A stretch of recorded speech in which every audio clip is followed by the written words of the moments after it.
Hi friends, media ಜಗತ್ತಿಗೆ ಸ್ವಾಗತ. Friends, Vijay ತಮಿಳಿನ ಪ್ರಸಿದ್ಧ ನಟ ಮತ್ತು ರಾಜಕಾರಣಿ.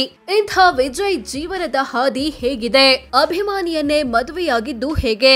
ತಂದೆ ತಾಯಿ ವಿರುದ್ಧವೇ ಕೋರ್ಟ್ ಮೆಟ್ಟಿಲೇರಿದ್ದೇಕೆ? ಎಲ್ಲವನ್ನ ಈ ವಿಡಿಯೋದಲ್ಲಿ ತೋರಿಸ್ತೀವಿ. ಇಂಟ್ರೆಸ್ಟಿಂಗ್ ಆಗಿರೋ ಈ ವಿಡಿಯೋವನ್ನ ಕೊನೆವರೆಗೂ ನೋಡಿ. ಅದಕ್ಕೂ ಮುನ್ನ ನೀವಿನ್ನು ನಮ್ಮ ಚಾನೆಲ್ಗೆ ಸಬ್ಸ್ಕ್ರೈಬ್ ಆಗಿಲ್ಲ ಅಂದ್ರೆ ಈಗ್ಲೇ ಸಬ್ಸ್ಕ್ರೈಬ್ ಆಗಿ. 1974ರ ಜೂನ್ 22ರಂದು ಜನನ. ಫ್ರೆಂಡ್ಸ್, ವಿಜಯ್ ಅಥವಾ ಜೋಸೆಫ್ ವಿಜಯ್ ಚಂದ್ರಶೇಖರ್ ಹುಟ್ಟಿದ್ದು 1974ರ ಜೂನ್ 22ನೇ ತಾರೀಕು ತಮಿಳುನಾಡಿನ ಚೆನ್ನೈನಲ್ಲಿ. ತಂದೆ ಎಸ್.ಎ. ಚಂದ್ರಶೇಖರ್ ತಮಿಳಿನ ಪ್ರಸಿದ್ಧ ನಿರ್ದೇಶಕ, ನಿರ್ಮಾಪಕ ಮತ್ತು ಚಿತ್ರಕಥೆಗಾರ. ಇವರು 80ರ ದಶಕದಲ್ಲಿ ಕನ್ನಡದ ಕೆಲವೊಂದು ಸಿನಿಮಾಗಳನ್ನ ಕೂಡ ನಿರ್ದೇಶಿಸಿದ್ದಾರೆ. ತಾಯಿ ಶೋಭಾ ಚಂದ್ರಶೇಖರ್, ಇವರು ಹಿನ್ನೆಲೆ ಗಾಯಕಿ ಮತ್ತು ಚಿತ್ರಕಥೆಗಾತಿ. ಈ ದಂಪತಿಯ ಇಬ್ಬರು ಮಕ್ಕಳಲ್ಲಿ ಮೊದಲನೆಯವರಾಗಿ ಜನಿಸಿದ್ರು ವಿಜಯ್. ಇವರಿಗೆ ವಿದ್ಯಾ ಎಂಬ ತಂಗಿ ಇದ್ರು. ಇವರದ್ದು ಕ್ರಿಶ್ಚಿಯನ್ ಮತ್ತು ಹಿಂದೂ ಕುಟುಂಬ. ಅಂದ್ರೆ ತಂದೆ ಕ್ರಿಶ್ಚಿಯನ್, ತಾಯಿ ಹಿಂದೂ. ಸಾಮಾನ್ಯವಾಗಿ ಮಕ್ಕಳಿಗೆ ತಂದೆಯ ಜಾತಿ ಬರೋದ್ರಿಂದ ವಿಜಯ್ ಕ್ರಿಶ್ಚಿಯನ್ ಸಮುದಾಯದವರಾಗ್ತಾರೆ. ತಂಗಿಯ ನಿಧನ, ವಿಜಯ್ ಮೌನ. ಚಿಕ್ಕಂದಿನಲ್ಲಿ ವಿಜಯ್ ತುಂಬಾ ಮಾತನಾಡುವ, ತುಂಟತನ ಮಾಡುವ ಮತ್ತು ಕ್ರಿಯಾಶೀಲರಾಗಿದ್ರು. ಆದ್ರೆ ತಂಗಿ ವಿದ್ಯಾ 2ನೇ ವಯಸ್ಸಲ್ಲಿ ನಿಧನ ಹೊಂದಿದ್ದು ಅಣ್ಣ ವಿಜಯ್ ಮೇಲೆ ತುಂಬಾ ಪ್ರಭಾವ ಬೀರ್ತು. ಹೈಪರ್ ಆಕ್ಟಿವ್ ಆಗಿದ್ದ ಹುಡುಗ ಸೈಲೆಂಟ್ ಆಗ್ಬಿಟ್ಟ ಅಂತ ತಾಯಿ ಶೋಭಾ ಹೇಳಿಕೊಂಡಿದ್ದುಂಟು. ಹುಟ್ಟೂರಿನಲ್ಲಿ ಶಿಕ್ಷಣ, ಸಿನಿಮಾ ಆಸಕ್ತಿ. 1984ರಲ್ಲಿ ಬಾಲ ನಟನಾಗಿ ಚಿತ್ರರಂಗಕ್ಕೆ. ವಿಜಯ್ ಶಿಕ್ಷಣ ಪಡೆದಿದ್ದಲ್ಲ ಹುಟ್ಟೂರು ಚೆನ್ನೈನಲ್ಲಿ. ಅಲ್ಲಿನ ಫಾತಿಮಾ ಶಾಲೆಯಲ್ಲಿ ಆರಂಭಿಕ ಶಿಕ್ಷಣ ಪಡೆದ ಇವರು ಬಳಿಕ ಬಾಲಾಲೋಕ್ ಶಾಲೆಯಲ್ಲಿ ಓದು ಮುಂದುವರೆಸಿದ್ರು. ತಂದೆ ತಾಯಿ ಚಿತ್ರರಂಗದವರಾಗಿದ್ರಿಂದ ವಿಜಯ್ ಕೂಡ ಸಿನಿಮಾ ಕ್ಷೇತ್ರದ ಬಗ್ಗೆ ಆಸಕ್ತಿ ಬೆಳೆಸಿಕೊಂಡ್ರು. ಇದಕ್ಕೆ ಪೂರಕವೆಂಬಂತೆ ತಂದೆ ನಿರ್ದೇಶಿಸಿದ ಚಿತ್ರಗಳಲ್ಲಿ ಬಾಲನಟನಾಗಿ ಆಕ್ಟ್ ಮಾಡುವ ಅವಕಾಶವೂ ಸಿಗ್ತಾ ಹೋಯಿತು. ಮೊದಲಿಗೆ 1984ರಲ್ಲಿ ತೆರೆಕಂಡ ವೆಟ್ರಿ ಸಿನಿಮಾದಲ್ಲಿ ಸಣ್ಣದೊಂದು ಪಾತ್ರ ಮಾಡುವ ಮೂಲಕ ಚಿತ್ರರಂಗ ಪ್ರವೇಶಿಸಿದ್ರು. ಆಗ ವಿಜಯ್ಗೆ ಕೇವಲ 10 ವರ್ಷ. ಬಳಿಕ ಒಂದೊಂದೇ ಸಿನಿಮಾದಲ್ಲಿ ಬಾಲನಟನಾಗಿ ಕಾಣಿಸಿಕೊಂಡ್ರು. ರಜನಿಕಾಂತ್ರ ಅಭಿಮಾನಿಯೂ ಆದ್ರು. ಈ ನಡುವೆ ಚೆನ್ನೈನ ಪ್ರತಿಷ್ಠಿತ ಲೊಯಾಲಾ ಕಾಲೇಜು ಸೇರಿ ಬಿಎಸ್ಸಿ ವಿಜುವಲ್ ಕಮ್ಯುನಿಕೇಶನ್ ಕೋರ್ಸ್ಗೆ ಅಡ್ಮಿಷನ್ ಪಡೆದ್ರು. ಕಾಲೇಜಿನಲ್ಲಿ ಸೀನಿಯರ್ ಆಗಿದ್ದ ಸೂರ್ಯ ಜೊತೆ ಗೆಳೆತನ ಬೆಳೀತು. ಹೀರೋ ಆಗಿ ಲಾಂಚ್, ಕೇಳಿ ಬಂತು ಟೀಕೆ. ತಂದೆ ನಿರ್ದೇಶಿಸಿದ 6 ಸಿನಿಮಾಗಳಲ್ಲಿ ಬಾಲನಟನಾಗಿ ಆಕ್ಟ್ ಮಾಡಿದ್ದ ವಿಜಯ್ 1992ರಲ್ಲಿ ತೆರೆಕಂಡ ನಾಲೈ ತೀರ್ಪು ಸಿನಿಮಾ ಮೂಲಕ ಹೀರೋ ಆದ್ರು.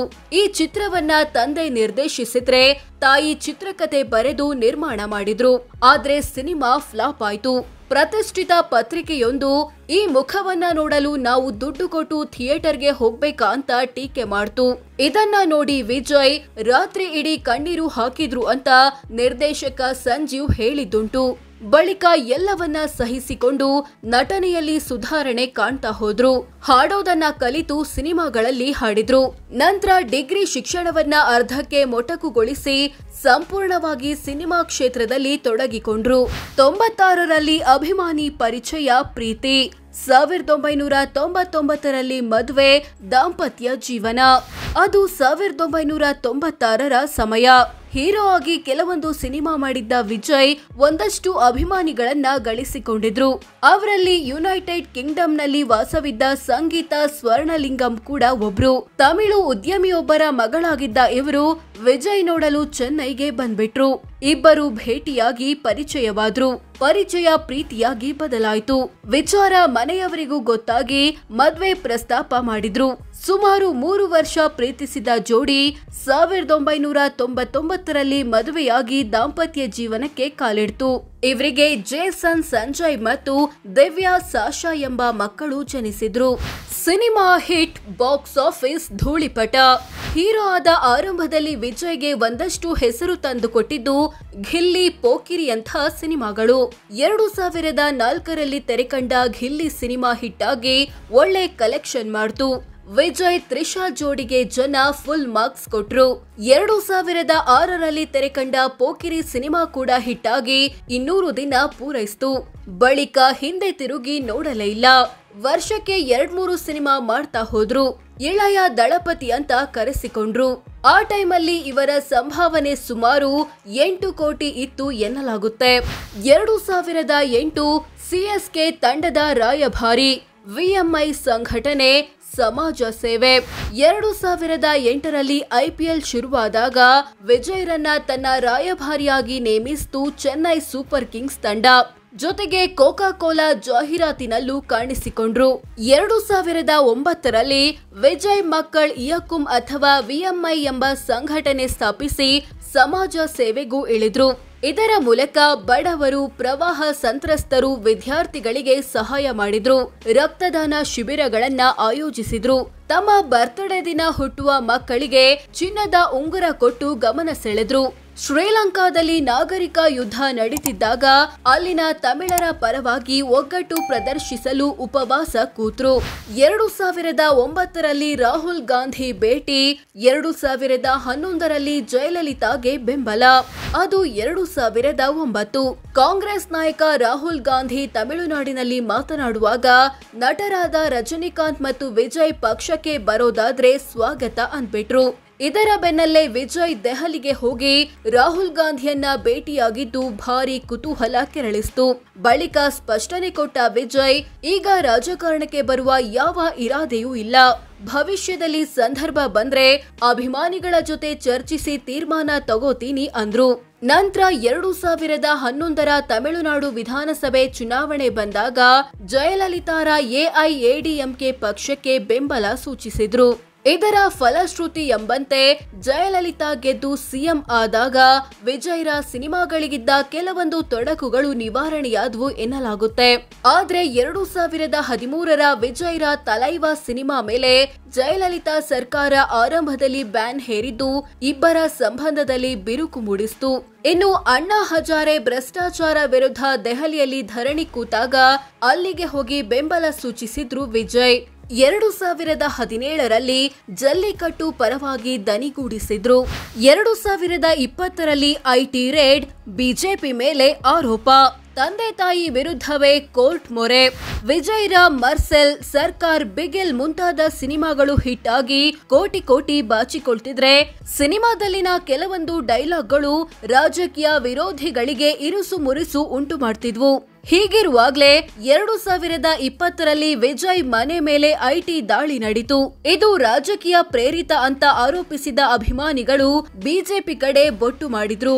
ಅಂದ್ಹಾಗೆ ಮರ್ಸೆಲ್ ಸಿನಿಮಾದಲ್ಲಿ ಜಿಎಸ್ಟಿ ಬಗ್ಗೆ ವಿಜಯ್ ಆಡಿದ ಮಾತೆ ಐಟಿ ದಾಳಿಗೆ ಕಾರಣ ಎನ್ನಲಾಗುತ್ತೆ.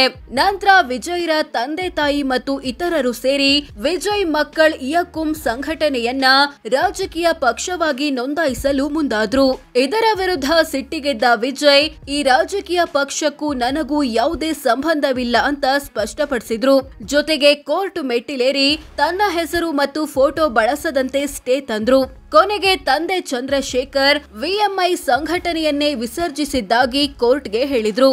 ಈ ಕಾನೂನು ಹೋರಾಟದ ನಡುವೆಯೇ ತಮಿಳುನಾಡು ಸ್ಥಳೀಯ ಸಂಸ್ಥೆಗಳಿಗೆ ನಡೆದ ಚುನಾವಣೆಯಲ್ಲಿ ವಿಎಂಐ 115 ಸೀಟು ಗೆದ್ದಿತ್ತು ಅನ್ನೋದು ಗಮನಾರ್ಹ. 2024ರಲ್ಲಿ ಟಿವಿಕೆ ಪಕ್ಷದ ಘೋಷಣೆ, 2025ರ ಕಾಲ್ತುಳಿತ, ಹಲವರ ಬಲಿ. ಇಂಥ ವಿಜಯ್ 2024ರಲ್ಲಿ ಟಿವಿಕೆ ಎಂಬ ಪಕ್ಷವನ್ನ ಘೋಷಿಸೋ ಮೂಲಕ ಅಧಿಕೃತವಾಗಿ ರಾಜಕಾರಣಕ್ಕೆ ಎಂಟ್ರಿ ಕೊಟ್ರು. ನಂತರ ಪಕ್ಷ ಸಂಘಟನೆಗೆ ಒತ್ತು ಕೊಟ್ಟು ತಮಿಳುನಾಡಿನಾದ್ಯಂತ ಸಂಚರಿಸಿದ್ರು.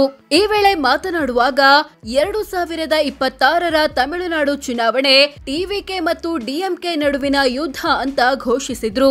ಹೀಗಿರುವಾಗಲೇ 2025ರಲ್ಲಿ ಕರೂರಿನಲ್ಲಿ ಕಾರ್ಯಕ್ರಮ ನಡೆಯುವಾಗ ಭೀಕರ ಕಾಲ್ತುಳಿತ ಉಂಟಾಗಿ ಕನಿಷ್ಠ 41 ಜನ ಪ್ರಾಣ ಕಳ್ಕೊಂಡ್ರು. ವಿಜಯ್ ವಿರುದ್ಧ ಟೀಕೆಗಳು ಕೇಳಿ ಬಂದ್ವು. ಡಿವೋರ್ಸ್ ಗುಸುಗುಸು, ಆಸ್ತಿ ಎಷ್ಟು?